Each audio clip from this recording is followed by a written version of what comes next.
Thank you so much for having me. And I am delighted and honored to be here and to share this space with you and everyone who's listening.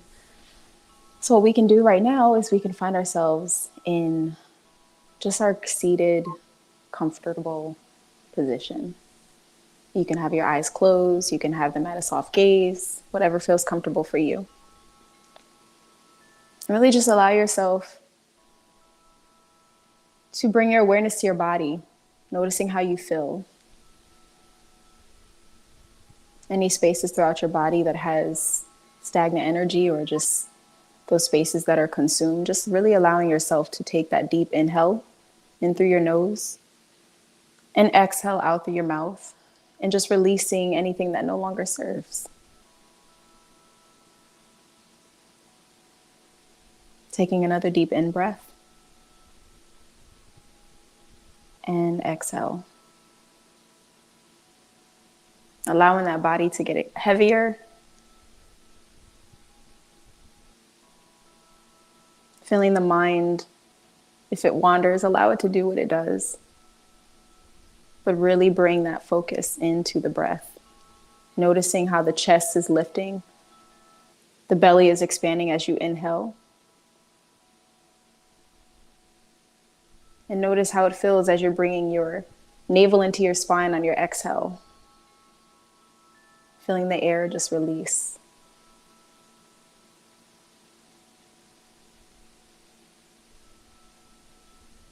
I also want to take this moment to set an intention. An intention for your day, maybe for your weekend, or for the rest of this year.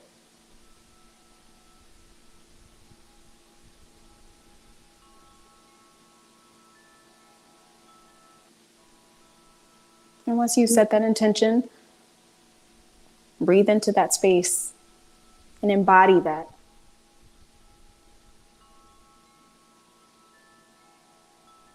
Taking one more breath, inhale and exhale.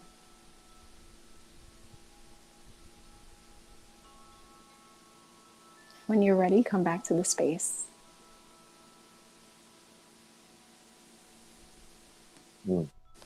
Thank you for that Thank you. gratitude.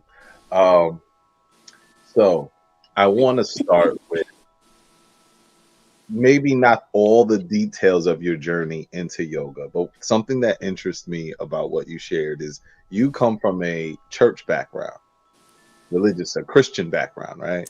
Yes.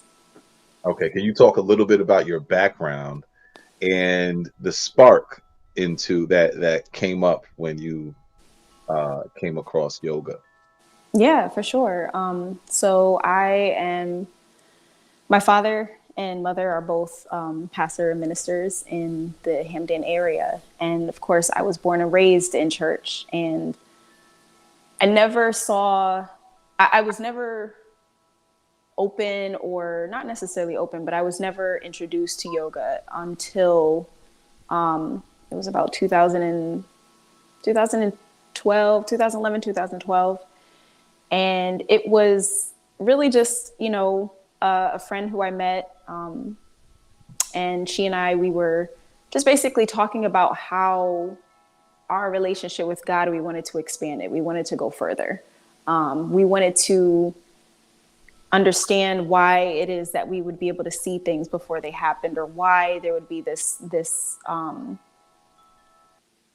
struggle to connect, or feel connected, not only to other people, but really to self, feeling that God wasn't necessarily, or that the energy of God wasn't around. And so we went to this class. This was, I don't know if you're familiar with the downtown New Haven Bikram, True Bikram. I'm familiar with Bikram. I haven't been there, but I know it's the hot yoga. Yes. And Yeah. so I attended a few classes there, and I remember my first experience just watching everyone around and seeing how grounded they were.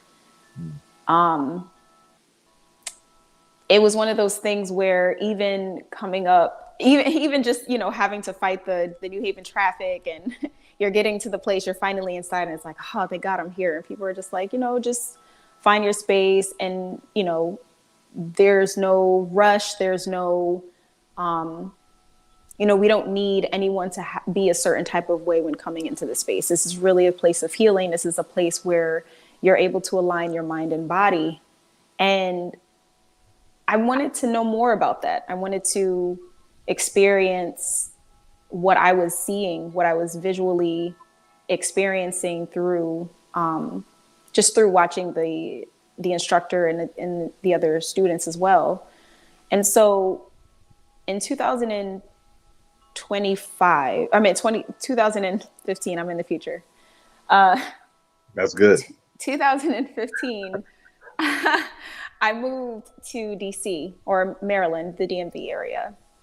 And it was only because there were a whole bunch of, there was a job freeze, and there were a lot of things that I was internally or internalizing, just dealing with internally, with just where I was in life, how I felt like things weren't going as I wanted to. And also, I just wasn't understanding what I needed to do.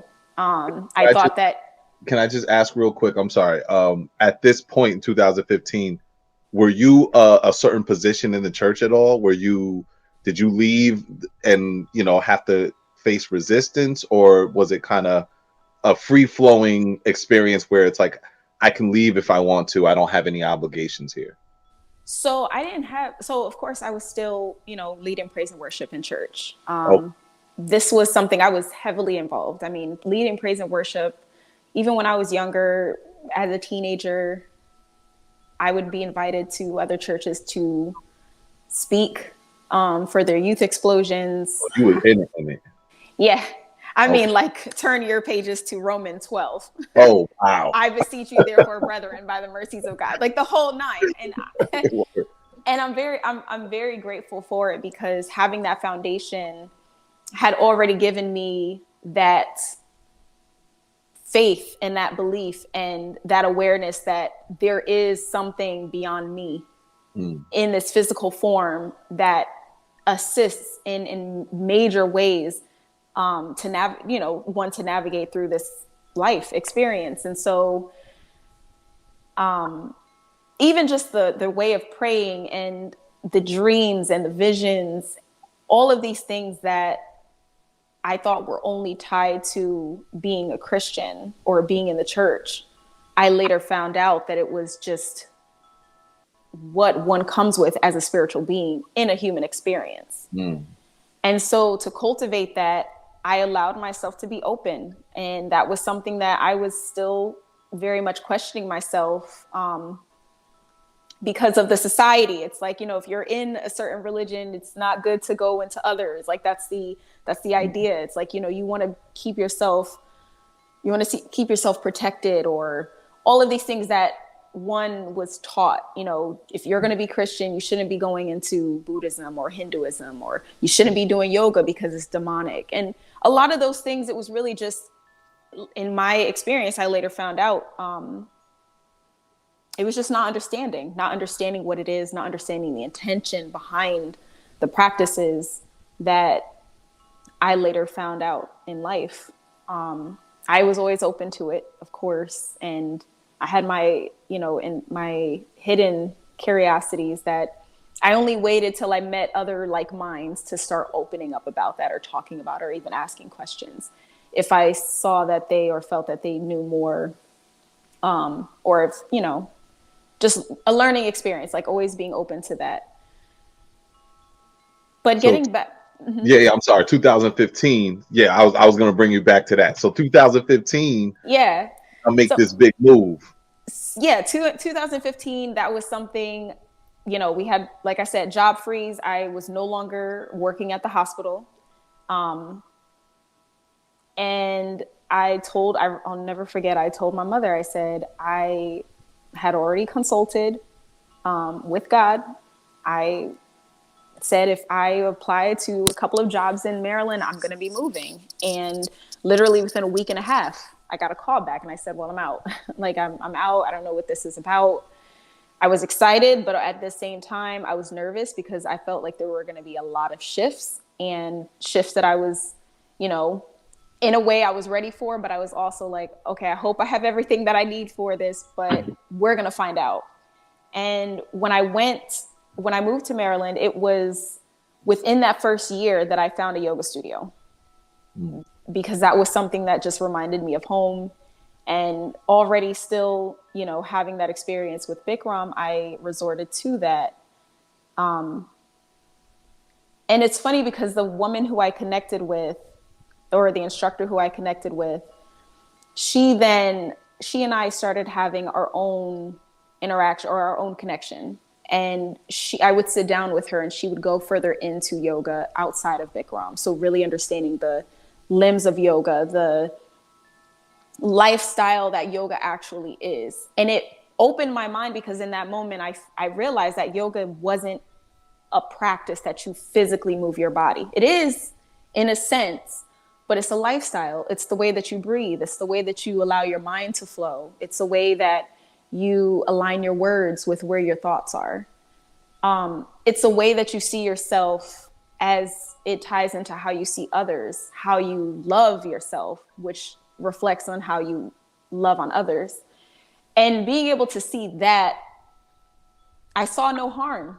I saw no harm. I had this understanding that kind of answered a lot of questions that I had in life, especially when it comes to the experiences that we go through. How do I get rid of this bad experience? And it's not even a matter of getting rid of that bad experience. It's a matter of, or that perceived bad experience. It's a matter of you shifting yourself, aligning yourself with what's true. And you find that it's your perspective. It's the way that you allow yourself to breathe. It's a way that you allow yourself to be present. And when you do those things, you can see how life will unfold in a way that it aligns with where you are. And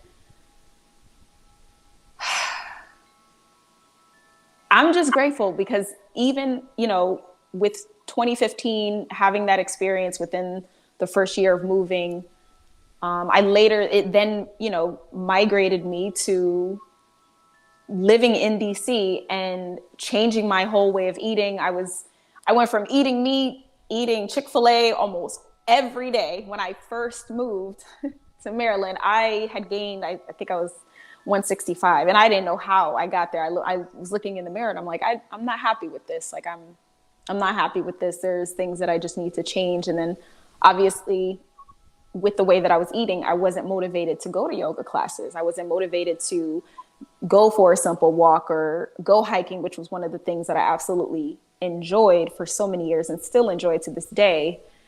And so being in DC, I connected with the community, and I started connecting with the elders, and they were telling me about the herbs that are great for the body when it comes to liver detoxing, when it comes to detoxing the colon and the lungs and all of the major organs in the body. And that was also something that even in those conversations, yoga would come back up.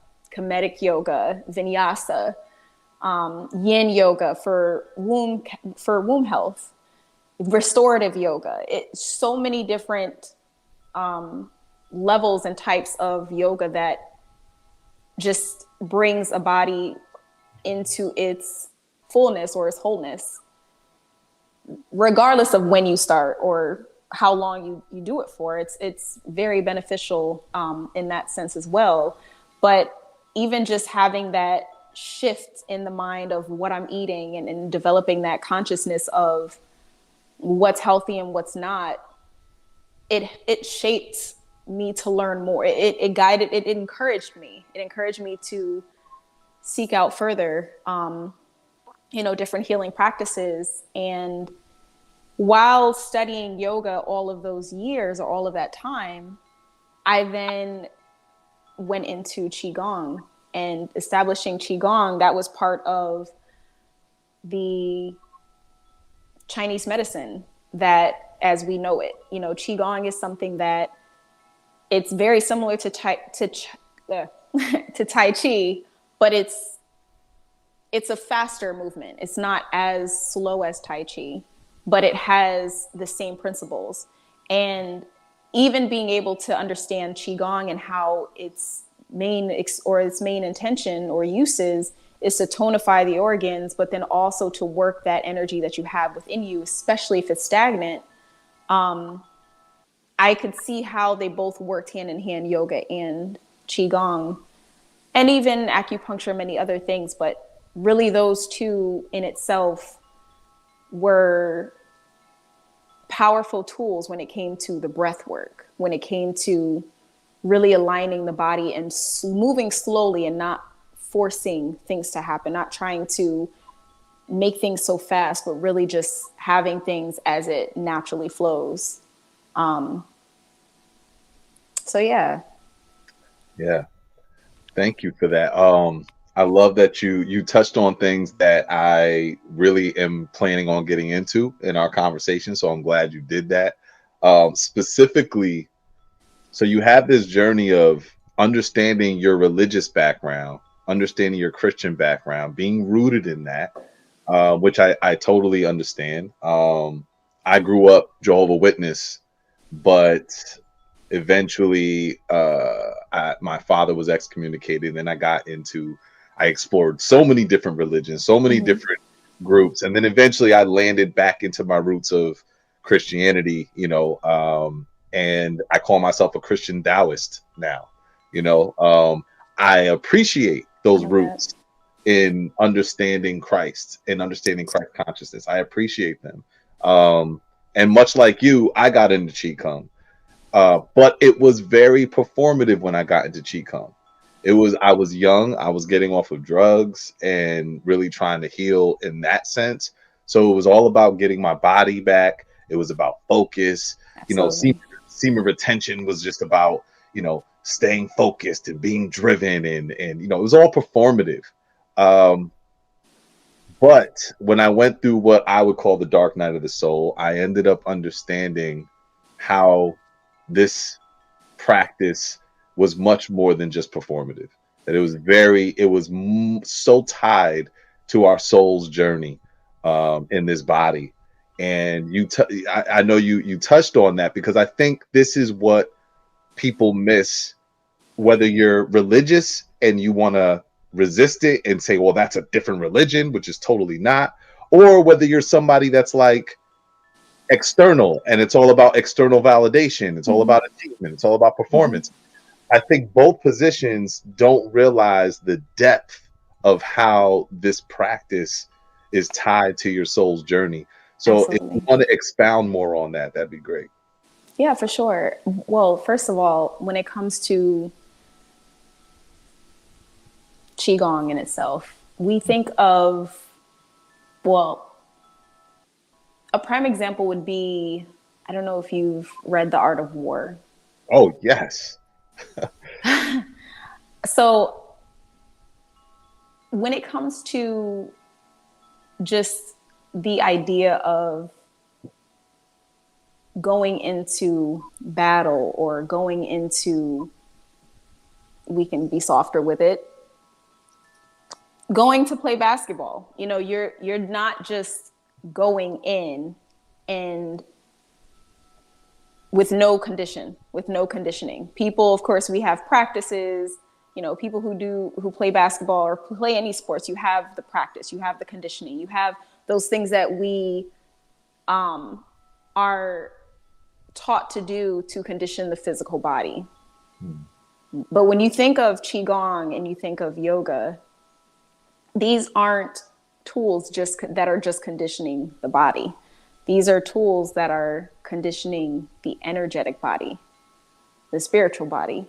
It creates a space where your mind is no longer in this charge, this state of charging, this state of,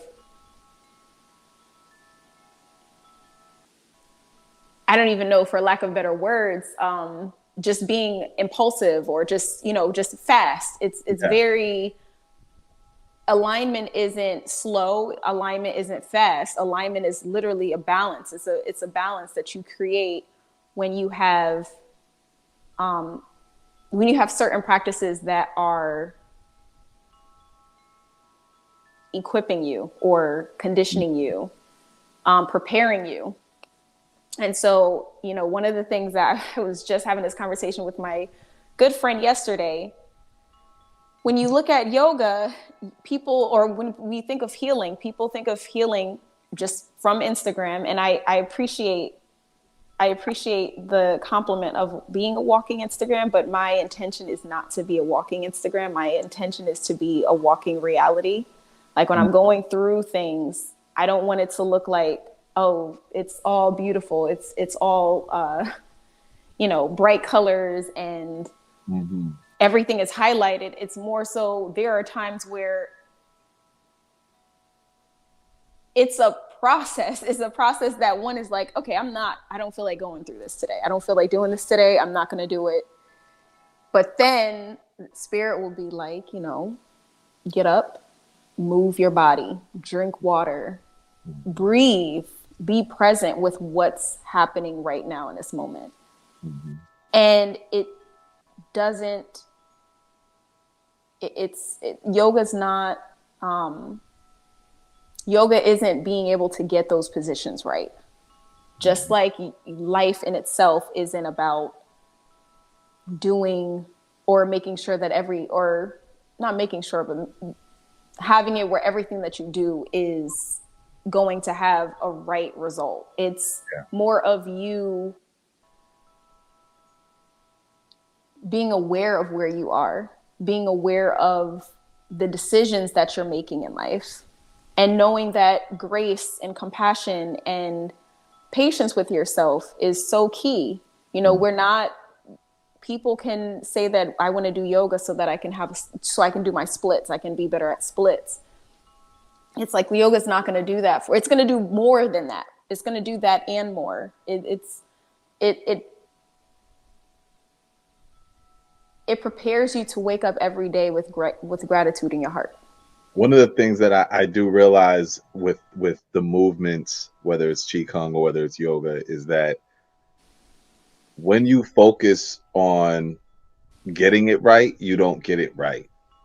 When you focus on being in it, absolutely, and not focusing on results, it's, you know, the results are the last thing you think about when it comes to any of this, when it comes to yoga, when it comes to Qigong. Essentially, it is the body in prayer in many ways, you know, because prayer is absolutely alignment with God. It's not necessarily just asking God, but it's asking from a place of knowing that this is right.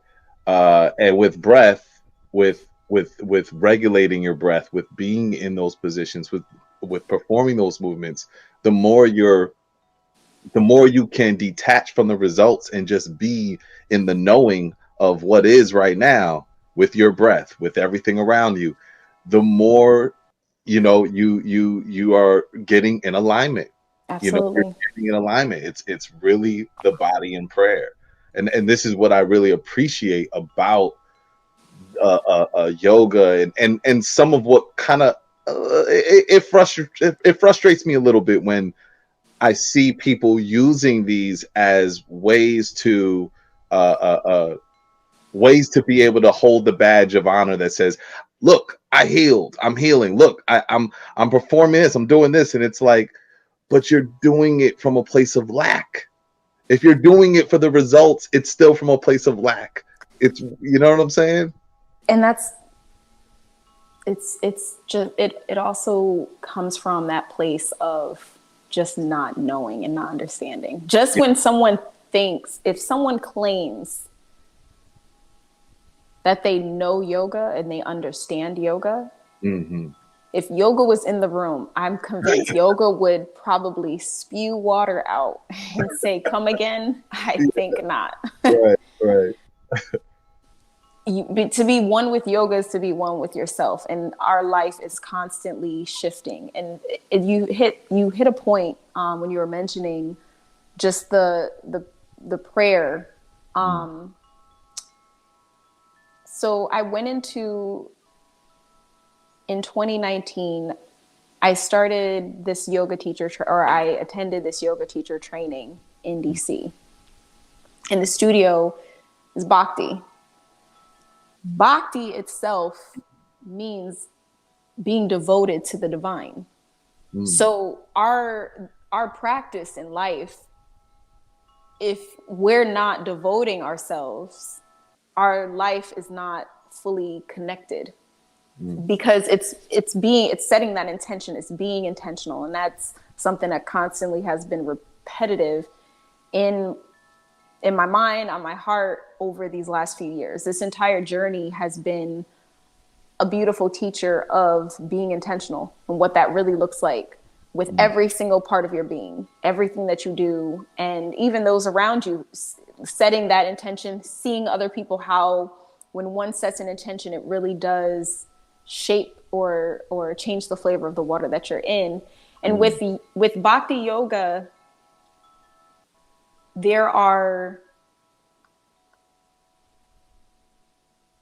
it's not just a prayer and asking. It's a prayer of thanks. It's a prayer of gratitude. It's a prayer that allows you to embody God on earth, like really embodying, knowing that the outcome is not even relevant.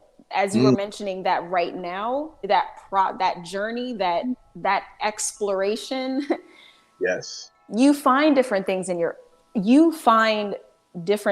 on the physical that you then eventually find in that spiritual sense.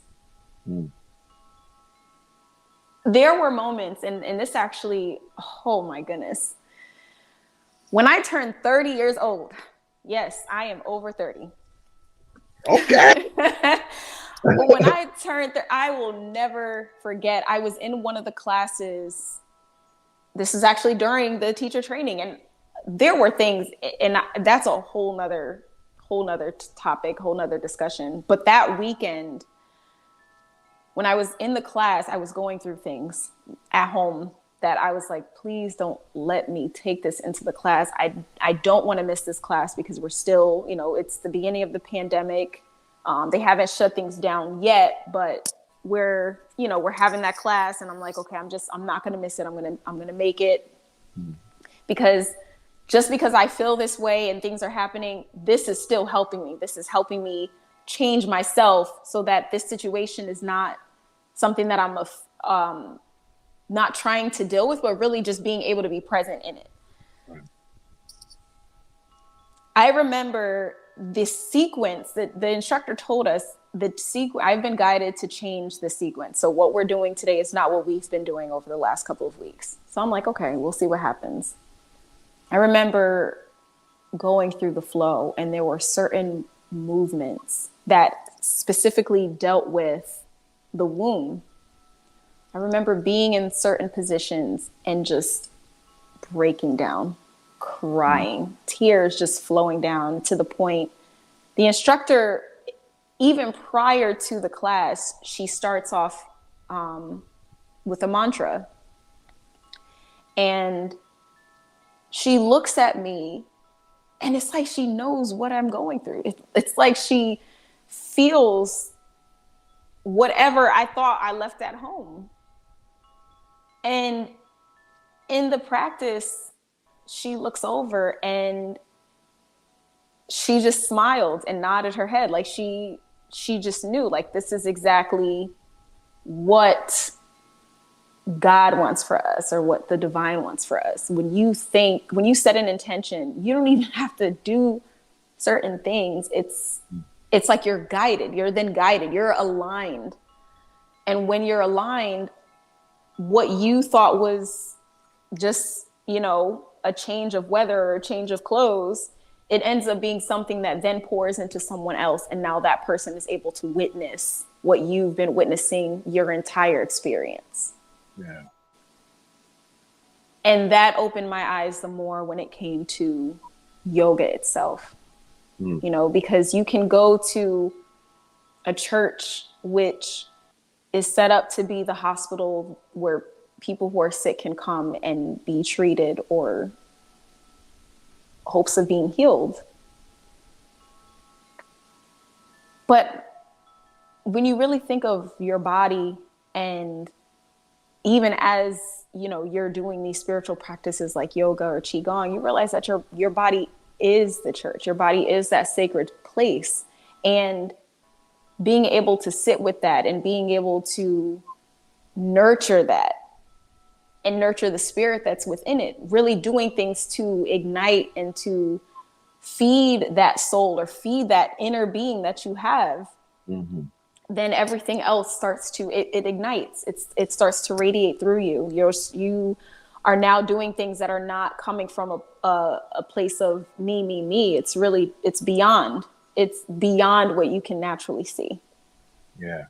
And so, yeah, you know, really just being grateful with that, you know, sitting with that now. I'm still finding myself sitting with that, even being here. Mm-hmm. Yoga has truly brought a lot of things into fruition in my life, even where I am right now. Yeah, I think something that is well, two things. One, you brought up when you were talking about earlier when you walked into Bikram and you saw that everybody was grounded. Everybody was like you could come as you are. And I'm like, it sounds like it's the church. But that's not necessarily what we experience, right? Um so and when I think about that, I think about what blocks us when we're deeply into our religious practice, and this is whether you're Christian, whether you're Muslim, anything that has a religious structure to it, where there's like one deity that you believe in, any practice like that, what ends up blocking us sometimes from hearing the source that we're praying to, right? And what I think does that is we tend to forget that there's other ways that we talk to ourselves. There's other ways that we, you know, if we look at it as a celestial being inside of this body, and the traumas and the expectations and the judgments and the food and the music and everything we're taking in is a way that we're nourishing or talking to ourselves. So if we're taking things in that are causing blockages and we don't really know it, it'll be hard to always hear what the divine source is saying to us. It'll be Absolutely. hard to really hear what we're guided to go and do. So what I hear from you is with qigong and with yoga, the reason why that nourishment is so important is because to be guided the way that instructor was for that session, and knowing that I'm going to change the sequence, I'm guided to do that. She couldn't do that if she was doing yoga and eating McDonald's. She couldn't do that if she was doing yoga but screaming at such and such and not dealing with the, you know, there has to be an all around Absolutely. nourishment of your whole life in order to clear the space so spirit can really speak. And with Absolutely. yoga and with that practice, it sounds like, and some people will hear you say, oh well, she said yoga took her there. It's not that yoga as a deity took her to these places. It's the fact that the way you've embodied the nourishment of your soul so you can hear spirit, it's led you, it's been clear to you what the next move is. It's been clear to you what the next step is. And I think that's what's so beautiful about uh the practice. So I wanted to know from you if you could expound more on all the aspects that is required in your life to really be able to embody this journey of yoga. You know, what are the other areas of people's lives that they need to be mindful of and pay attention to? Absolutely. So it's yoga is it first of all, because of the type of movement, it requires a certain diet. You cannot, as you mentioned, you can do McDonald's. It's anything that's dead can only produce death in the body. So if you're consuming vegetables, fruits, those foods that are alive, they're energetic, they assist you. Don't come from my And yo. Don't come from my chicken. Don't come from my salmon. listen, shout out to the salmon and shout out to the chicken.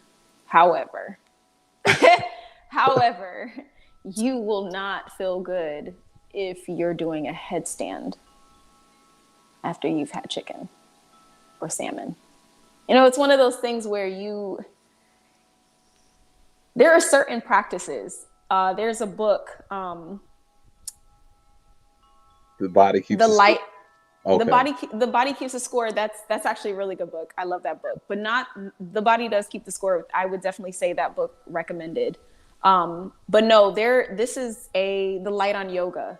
So the light on yoga, it kind of breaks things down when it comes to the different aspects of yoga. And then when you're getting into the poses or you're getting into certain positions, you know, if you're cleaning out your spleen or you're cleaning out your kidneys or cleaning out your colon, there are certain movements that your body, you just want to have a clear space. You want to feel light in your body. And knowing that certain foods take longer to digest, it won't really benefit in the long run if you're looking to do yoga long term. Eventually, the practice of yoga will guide a person to change the way that they eat. It's not even you shouldn't do this or you shouldn't do that. So I definitely don't want to come from that. I don't want to seem that I'm coming from that space. When you get into the practice of yoga, you will be guided on how you should live if you're truly practicing yoga. There's really nothing there are books, there's many books on it. There are blueprints, but yoga is the first things first, come in with an open mind. Yeah. Come in with an open mind. There are enough YouTube videos that will speak against yoga because of the misunderstanding. And I say, if you're on this journey if you're on this journey to connect with the soul, whether it's your first time, if you've strayed away and you're like, I know I need to come back because of all these experiences that keep telling you I need to get back into my spiritual practice. Yeah. Come in with an open mind. Come in with that acceptance or with that desire to connect with more that's outside of these material things, this mundane world. Mm-hmm.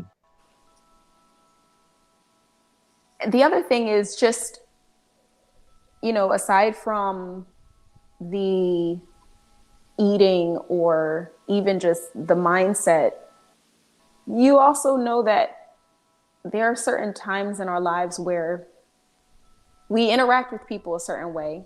And if we realize certain interactions are no longer serving, then we stop those interactions.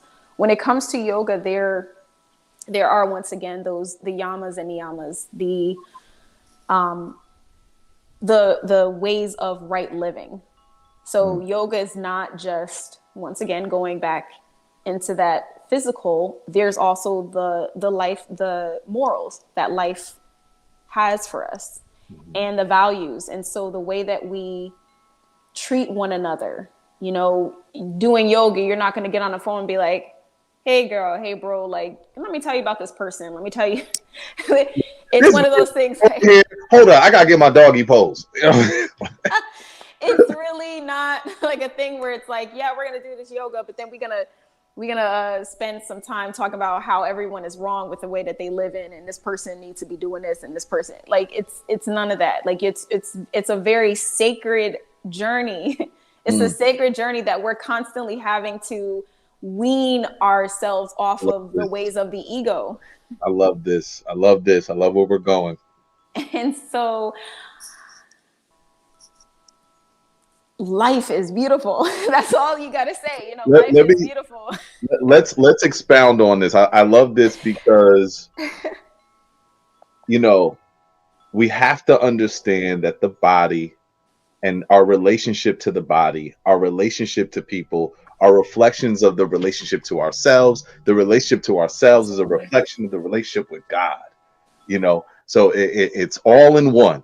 And so when we talk Absolutely. about relationships, let's first, you talk about yoga and you talk about being in the position. So if anybody is starting or has already been in it, and there's a certain position that's difficult to really get into, we know, well, from what you're sharing, this is a moment to not focus on the outcome of it, but be with the breath, and don't look at it as if, well, I'm just not going to do it anymore.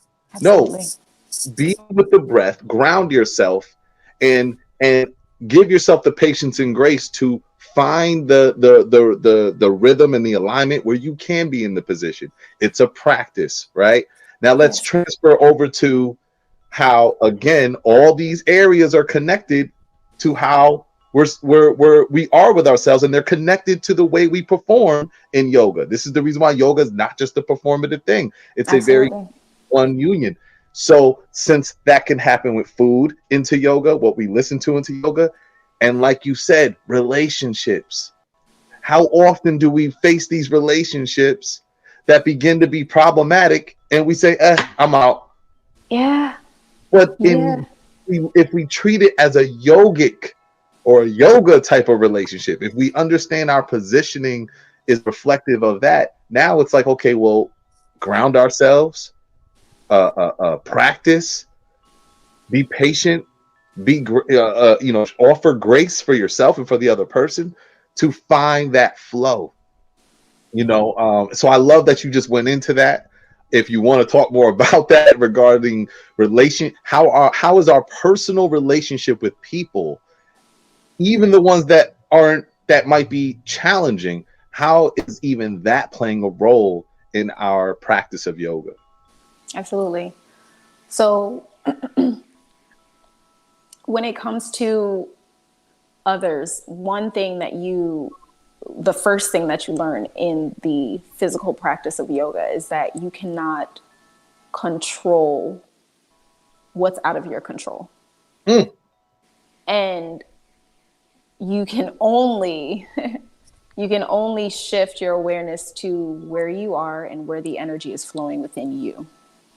And what you do with that next is what will determine your outcome, and highlighting your outcome, not the other person's outcome, because we're not doing these things to make another person see. We're not doing things to make another person understand. We're not doing things to make another person do. And understanding that you cannot control everything that you are embodying or that you're experiencing through yoga when you're dealing with, or not even dealing with, but when you're interacting, when you're connecting with someone else. When you have that connection with yourself, you're able to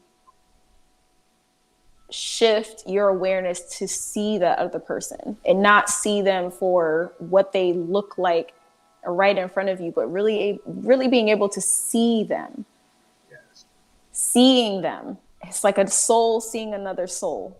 When you have the saying at the end of each class, namaste, it's saying, I honor the divine in you, meaning that when you approach a person, you approach them from the eyes of God. You approach them from the way of God. Like, I see you, you're a reflection of God. If you're here, it's because you have love inside of you. And so it's not to say that everything is going to be a kumbaya experience. There's going to be some, if there's a confrontation that comes up or that arises, your perception has to be shifted. You don't want to see it in a way, we have this Body Keeps the Score. Now we are going into that book. All of us have, or many of us have experienced different moments in life where they've been perceived as a trauma. So we have these triggers, we have these trauma responses, we have these thoughts that are based on agreements that we've made with different truths that were put onto us. So you know, as a child, if you were someone who would touch the table, or if you were touching something and an older adult would say, stop touching that, or you hear the yelling, automatically, if you hear someone yelling, it might trigger something Yeah. in you. If you're aware of that, you're able to sit with yourself and deal with all of those triggers that you're aware of, so that when you are confronting, or not confronting, but when you are having a conversation with someone, you're aware of yourself. And in your awareness of yourself, you're able to navigate with that person rather than resorting to what you know from the past. And so once again, it reminds you, and of course teaches you to be present. And don't escape into your brain. Don't escape into that mind. Don't escape where the only thing that you're operating from is your limbic system, the place of your brain that governs the emotions. Don't stay there. Breathe. And I found that in my own experiences, through communication is something that I've always I've always had this desire to not master, but just get it right. Being able to communicate what I feel needs to be communicated, but then also being able to understand and truly listen to others and understand what it is that they're saying. And then even understanding the importance of my responses, and how that looks. And so with that, in those experiences that we have with each other, having that awareness with ourselves is the first and foremost, but being able to truly sit with the next person and understanding that we all, or having that realization or that awareness that we all have different experiences, or we're all on this journey, but it looks different for each of us. Yeah. Really having the compassion in the things that you then develop for yourself, being able to have that with another person. And also embracing the boundaries. You're not going to force something in a yogic practice that you're going to force in your outside life.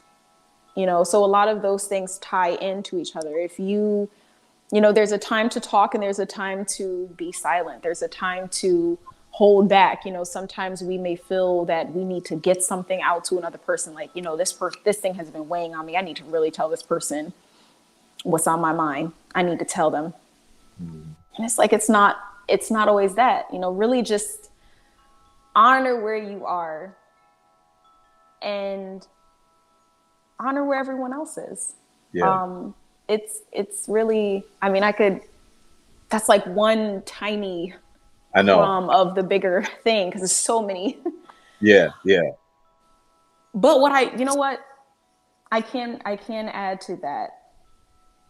When I first started doing yoga, I remember my friends from the church would send me videos of different speakers saying how it's demonic, saying to stay away from it, how it's, I've been challenged by a few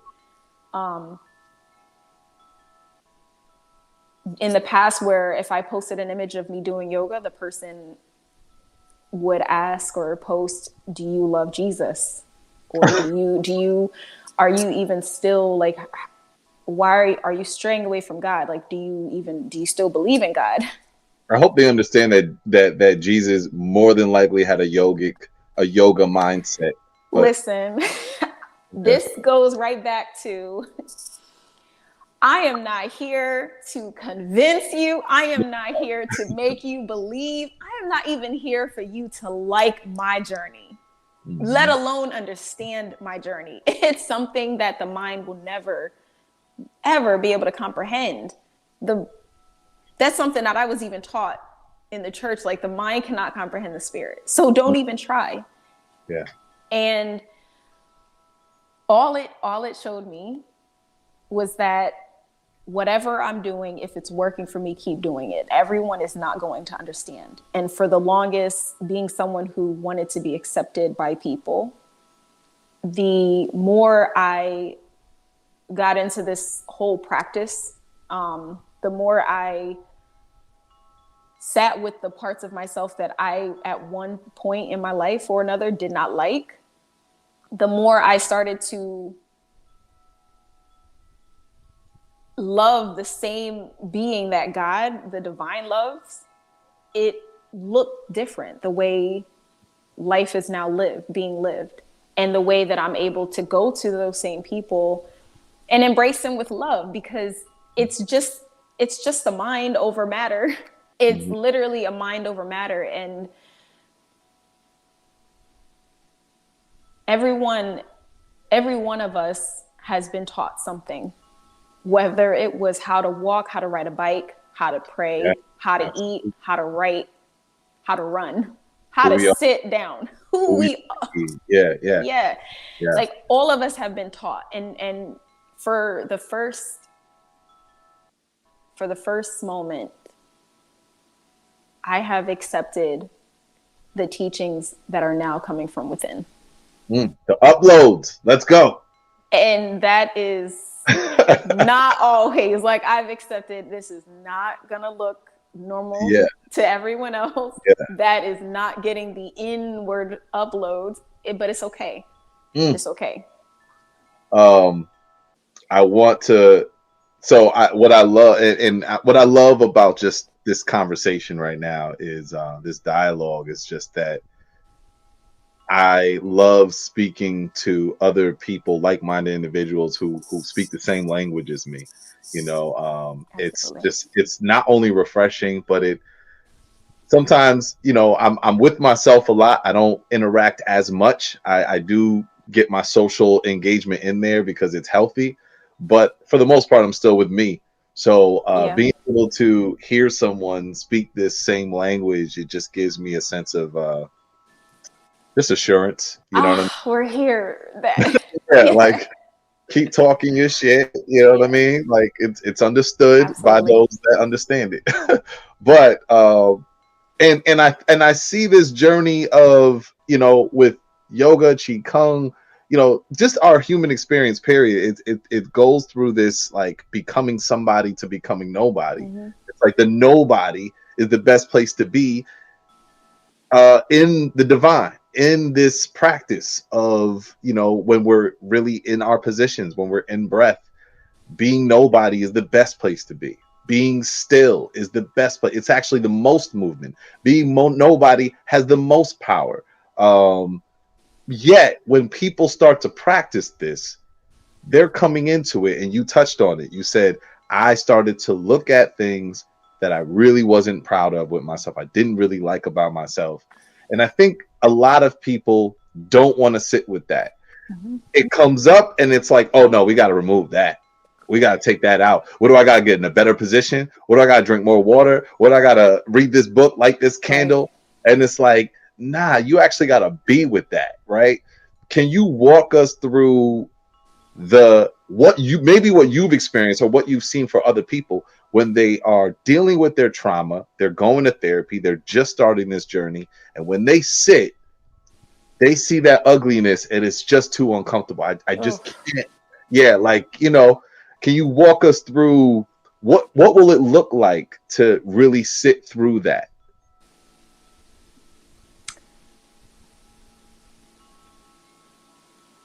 Well, for one, when it comes to sitting with yourself, it takes a lot of courage. Mm. It takes a lot of courage,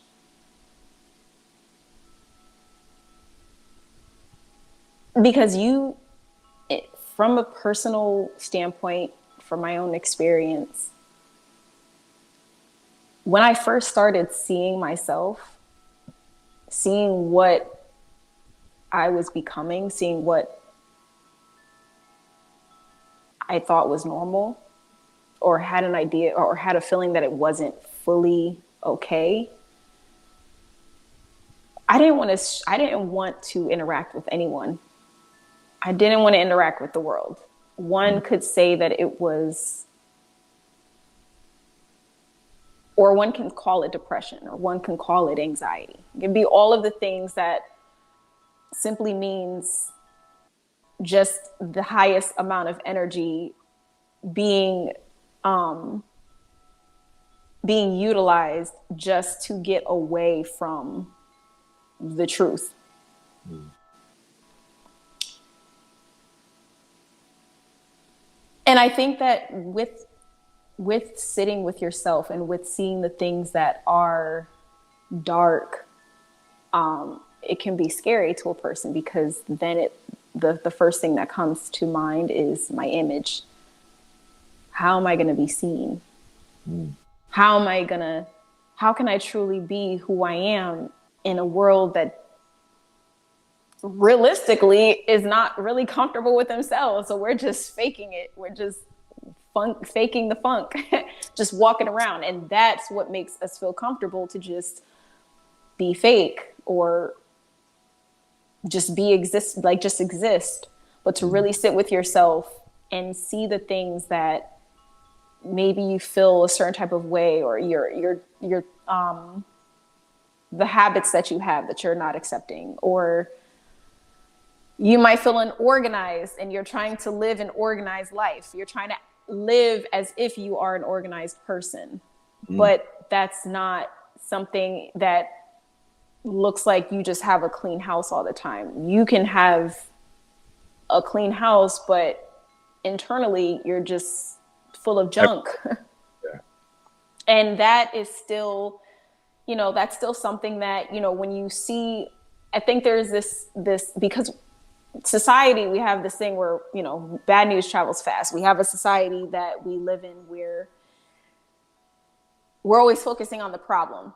Always focusing on the problem. It's like, man, did you see how bad the weather is? Did you see the wars here? Did you see how the gas is going up? How we have the inflation? Oh my gosh, this and that and this and that. And it's like, oh my goodness. Yes, we have problems, but as many problems as we have, I'm pretty sure we have solutions. Mm-hmm. And the solutions it requires the doing. You have to do something. And really being able to sit with yourself requires the courage and the acceptance that what I see, I know that there's going to be things in me that's going to tear apart. It's going to feel like I'm being disconnected. But if you start to realize that it's you just pulling back the layers to really connect with that person that's been waiting for you to find them all your life, it's like a great burst of love that you then replace the fear and the shame and the guilt and anything else that was associated with you not wanting to see that part of you.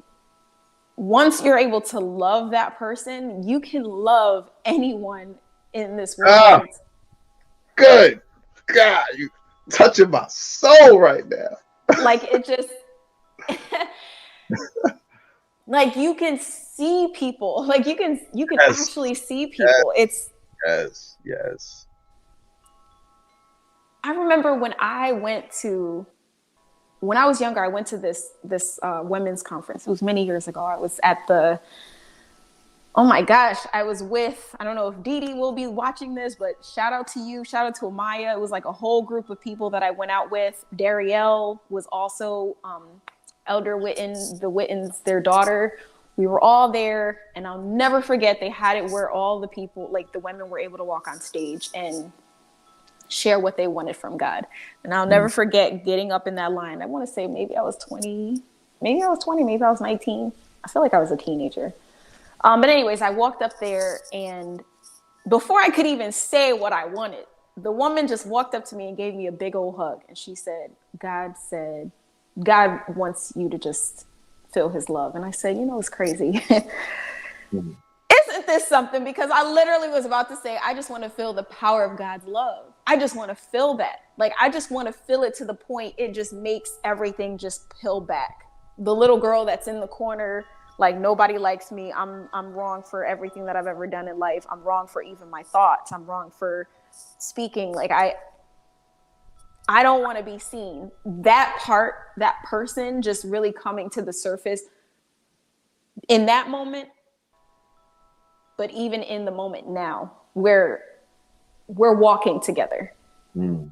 And being able to see how everyone else is in that similar position, where it's like some people will literally say, no, I can't do this because that's not normal, or that's not, just really being who you are. When you are truly who you are, it's different. The experience in the room with people who have sat with themselves, it just looks different. It feels different. It's something like this experience right now, Yeah. where we can just go on and talk about the goodness of life because we've chosen to experience it. We've chosen to set ourselves aside. We've chosen to wake up with a grateful heart, to embody the patience, embody the lifestyle that makes heaven actually come down to earth, or come from the inside out. Yes, It's yes, like the heaven that you're growing from the inside out. You're bringing yes. that. It's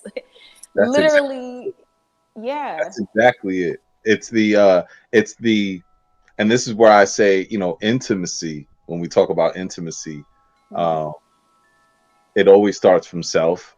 Intimacy is something we share with others, but we really don't tap into intimacy until we get into the underneath the vulnerability. Like being vulnerable is, yeah, I'm gonna now be open and exposed to who I truly am.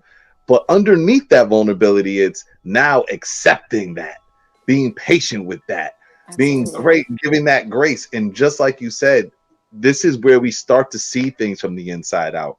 So the tree is no longer just a tree anymore. And this Exactly. person, all of these things that this person is showing, I get those projections.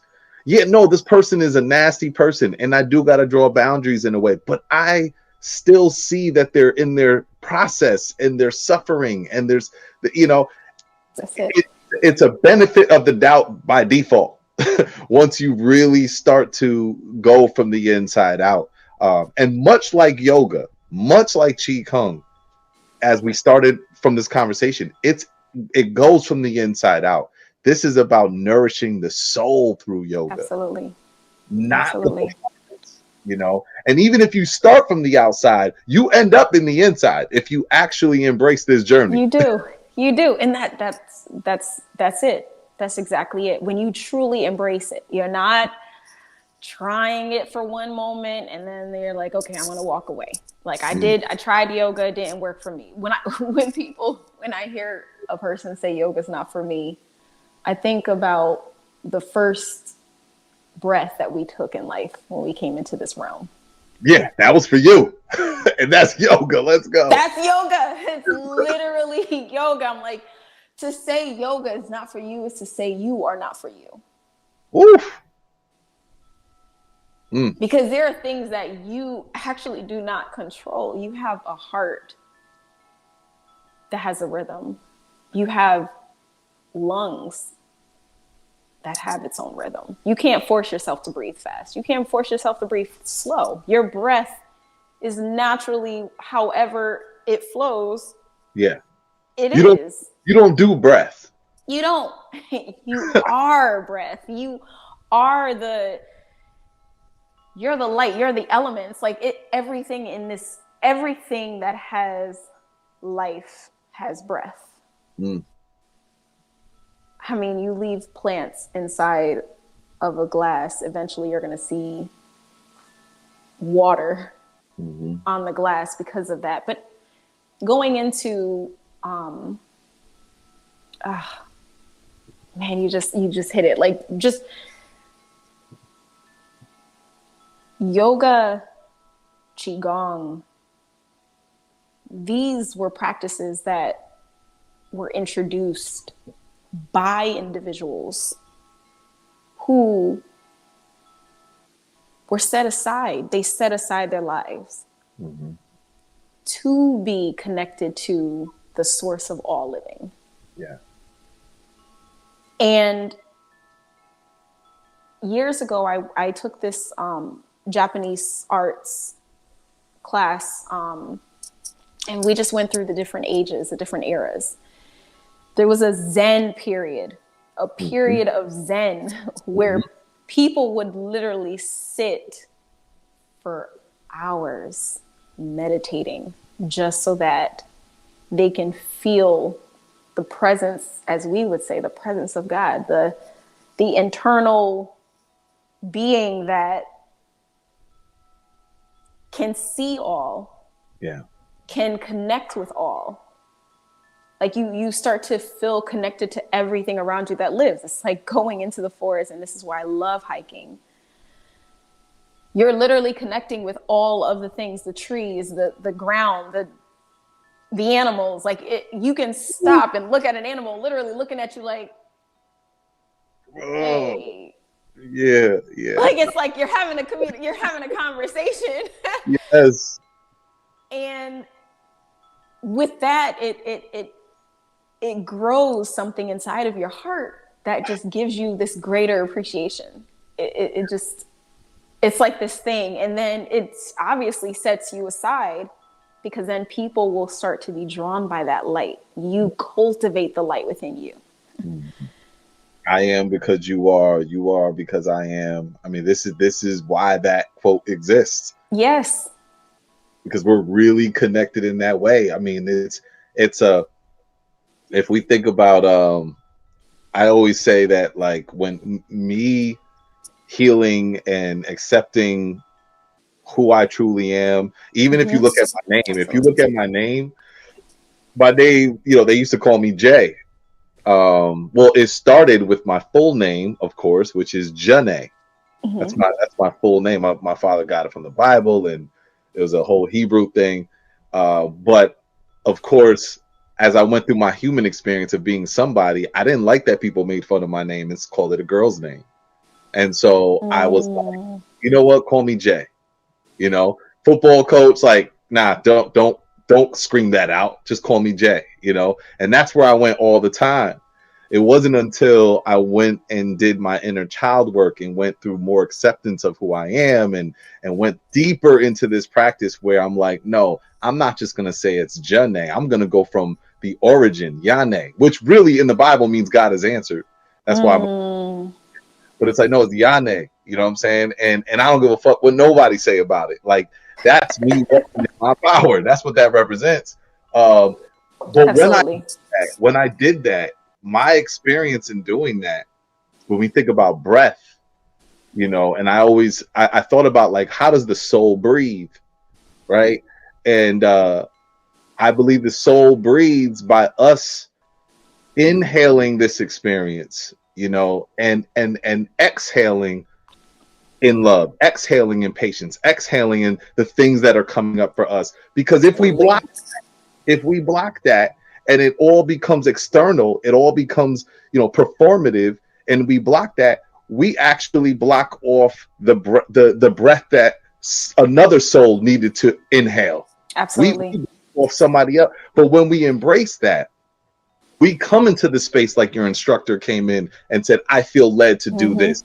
That was the soul exhaling after she inhaled, and then you inhaled that experience and it became something for you. It's like we're so connected in that way. You know what I'm saying? And so, again, always bringing it to yoga and the positions of yoga and the breath of the practice of yoga is really reflective of the journey of the soul.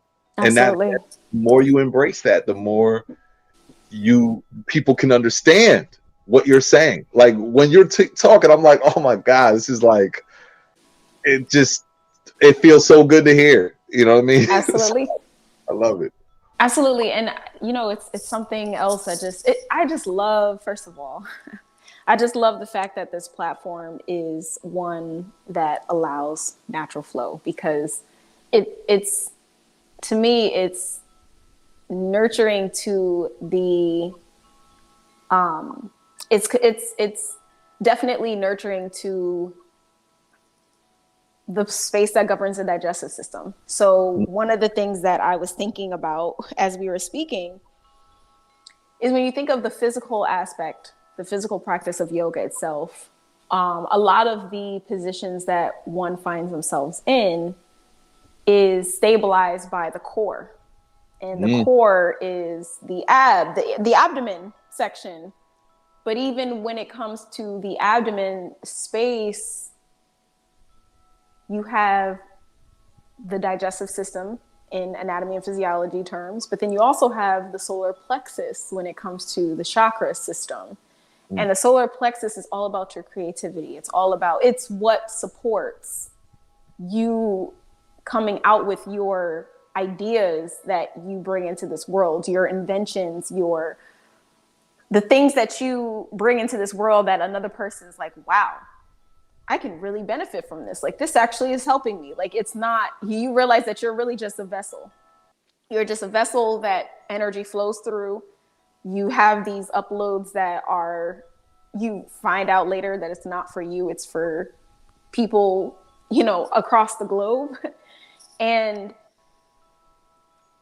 you also know, you also have this understanding that when it comes to the core, when the core is weak, that in that space, you have what governs the emotions. And the emotions are also kept in that one space. Mm. And so that suffering is really just something not being released that needs to be released. Mm. And in that suffering,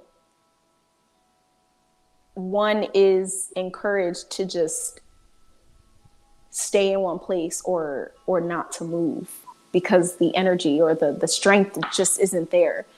And so with the physical art or the physical practice of yoga, you're conditioning the core of your being as it relates to the core of your physical body. And that's what keeps you lifted. That's what's able to have you go into a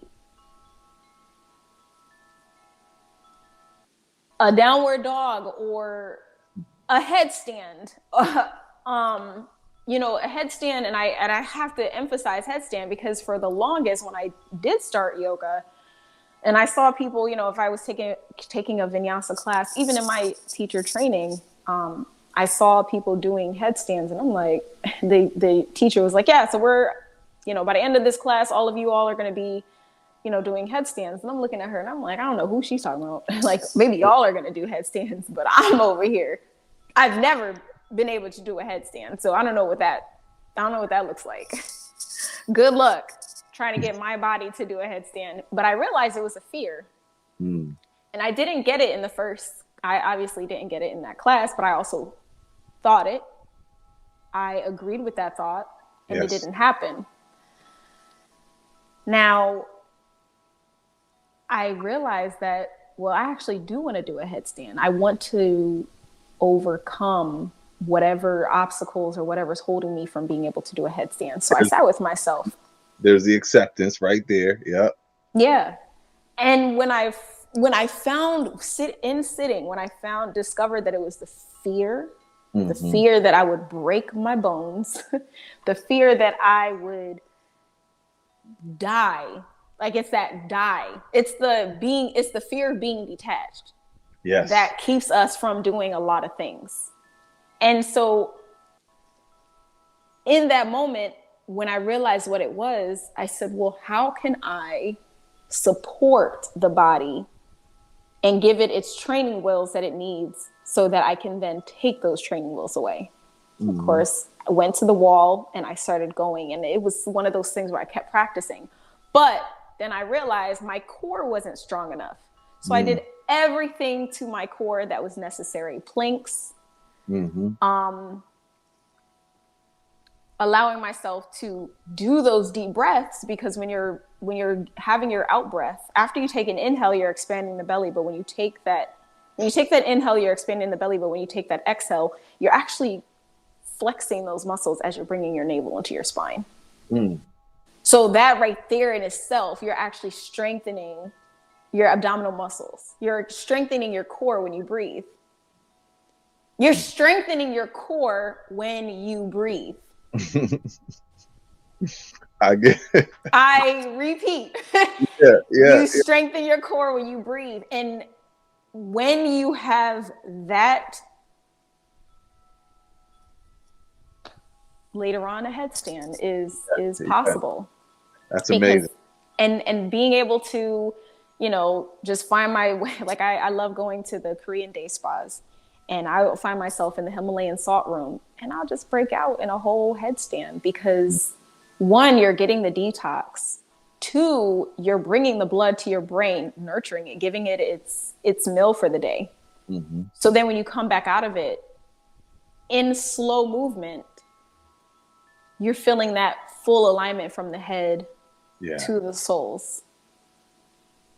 Mm. And it's, you know, it really is something powerful that, you know, for a moment there, you know, the core wasn't something that I thought of so heavily as I do now. Yeah. And even understanding how the digestive system works and being light, when you're light within your body, everything else around your body becomes stronger. Yeah. And that ties back into the whole diet, or not dieting, but it ties into the whole how you're eating, your lifestyle, what you choose to eat, what you choose to consume.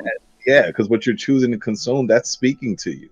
Absolutely. That's creating stories, you know. And even when you talked about the handstand, I'm thinking of you like the story is absolutely not.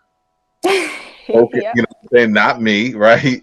And then the visual, and then seeing that story. All right, let me go gather the evidence for that story. See, I just saw me fucking up, and I'm not going to be able to do it.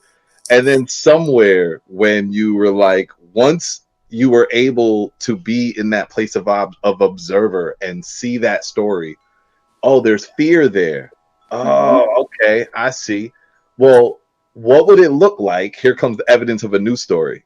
And then you develop a new story. Now it's like the process into that story happening. You're in that you don't even care about the result anymore. It's like I already saw the new story. I'm, Absolutely. I'm in practice now. Listen, it's to the point that like people, so if a person were to ask me today, how did you get to where you are now? My answer would be, if it wasn't for me realizing or facing the fears that I have in life and understanding them, accepting that for what it is, but then still moving and still choosing to go beyond because of my understanding, my newfound understanding, there would not have been a yes in life Mm.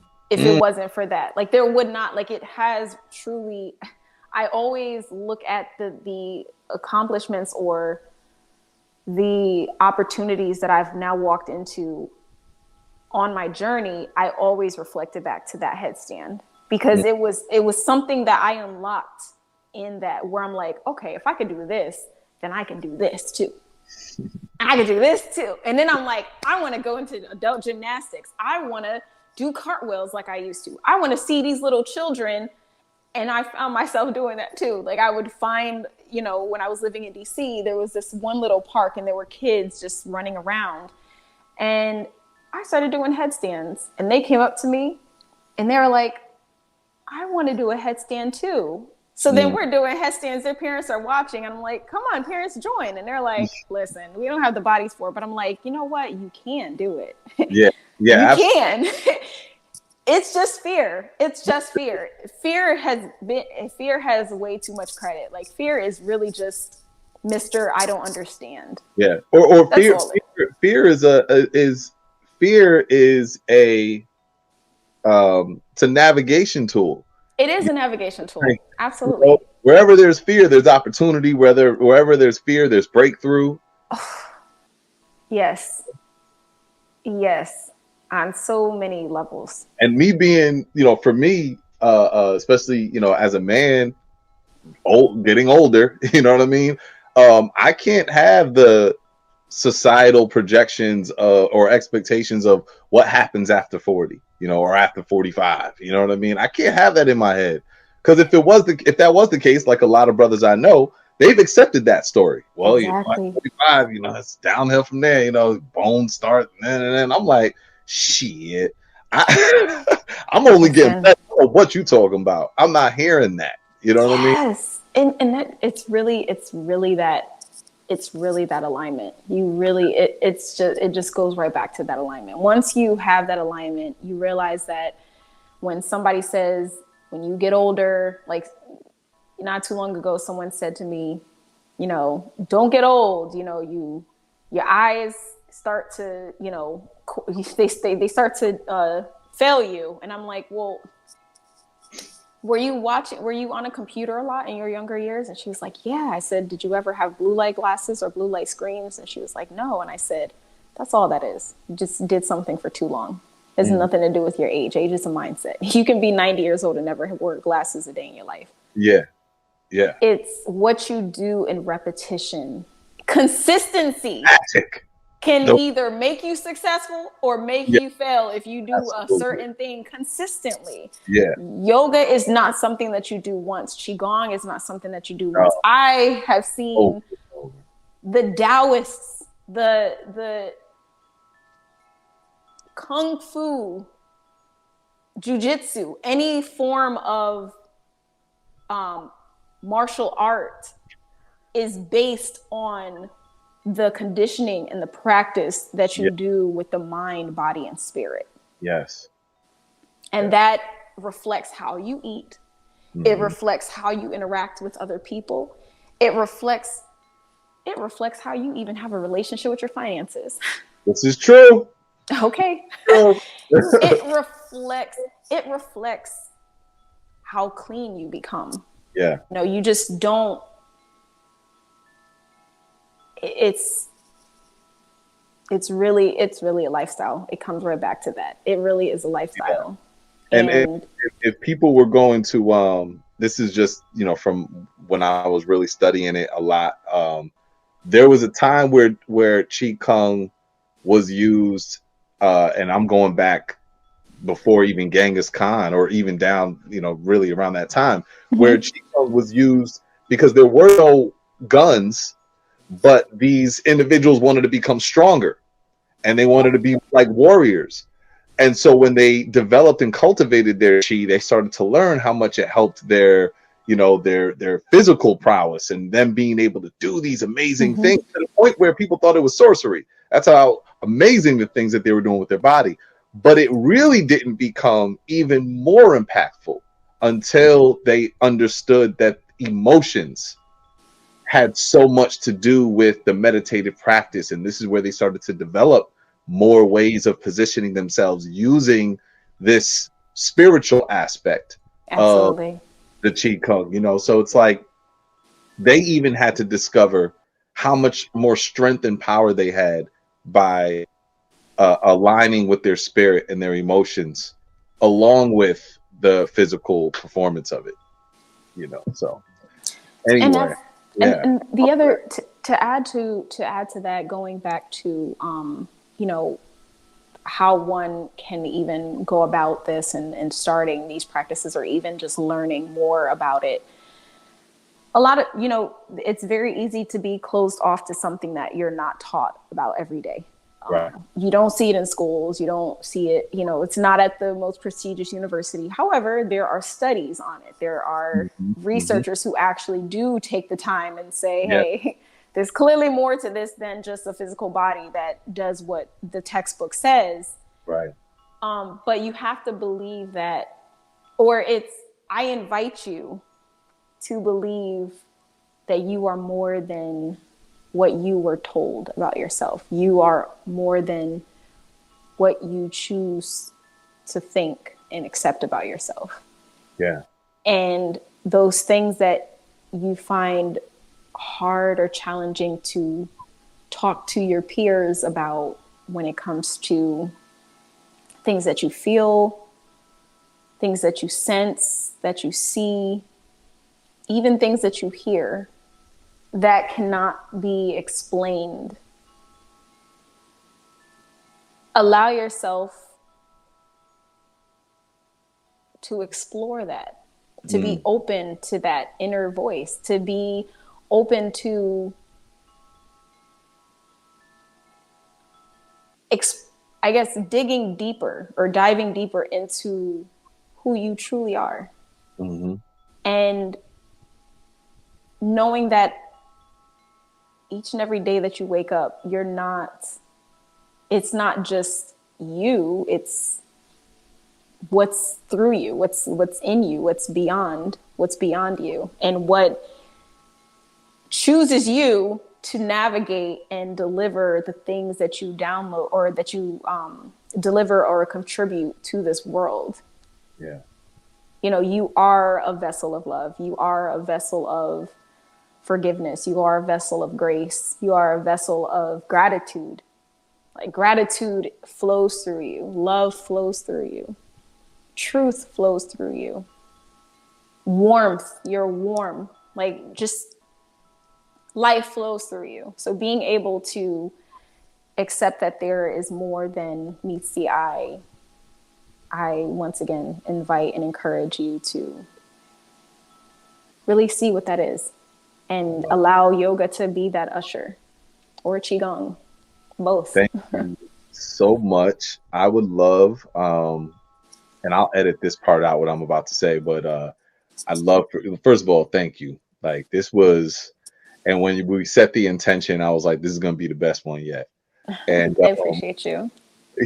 and it was just such a great discussion. I needed to hear you speak this language that I speak with. I needed to hear it from you because it was I said refreshing, but it's not even just assuring. It's familiar. It's like running into fam, and people are like, oh, what's good? Yep. What's good? So I just needed to hear that. Yeah, it was like visiting home. That's what it was like. Most definitely.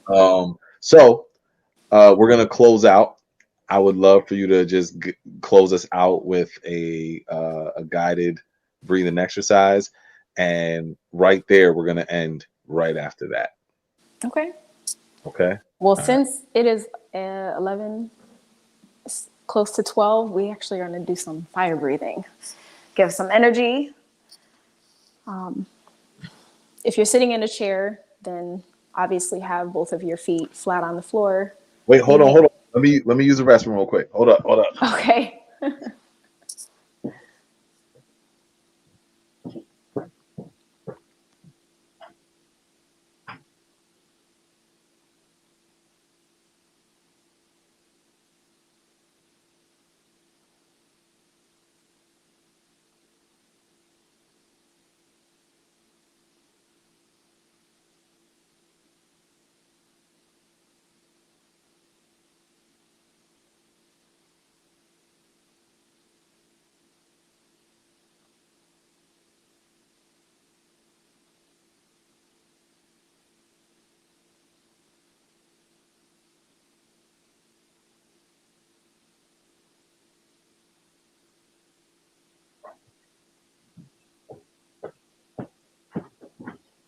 Okay.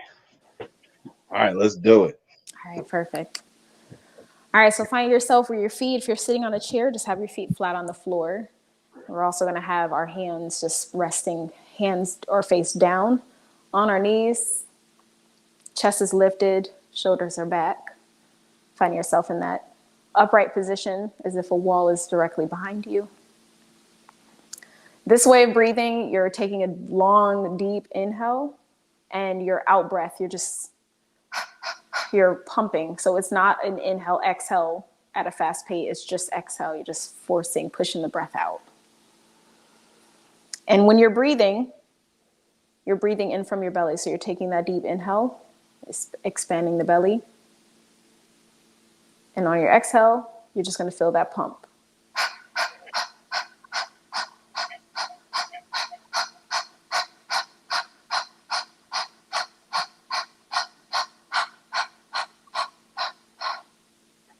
And do that one more time, but I'm actually going to count to 40.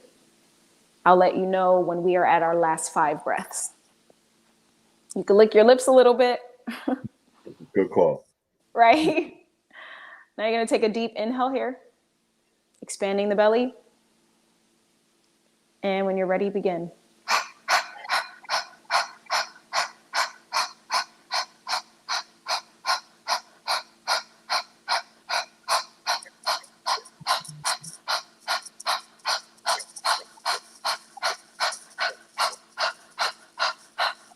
5, 4, 3, 2, 1.